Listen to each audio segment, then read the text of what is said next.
ప్రభువైన యేసుక్రీస్తు నామములో అందరికీ శుభాభివందనాలు.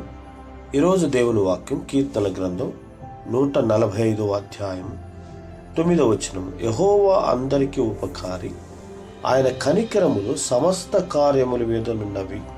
ఈ వచనం దేవుని సార్వత్రిక మేలును మరియు ఆయన యొక్క కరుణ గురించి తెలియజేస్తూ ఉంది. అందరికీ ఆయన మేలు చేయువాడు. దేవుడు కొంతమందికి మాత్రమే కాదు, సమస్త జనులకు మేలు చేస్తాడు. సూర్యోదయము, వర్షము, జీవము ఇవన్నీ ఆయన మేలుకు ఉదాహరణలే. ఆయన కరుణతో నిండిన హృదయం కలిగినవాడు. దేవుడు కఠినుడు కాదు, ఆయన హృదయం దయతో నిండి ఉంటుంది. సృష్టిపై ఆయన ఒక ప్రేమ కలిగి ఉంటాడు.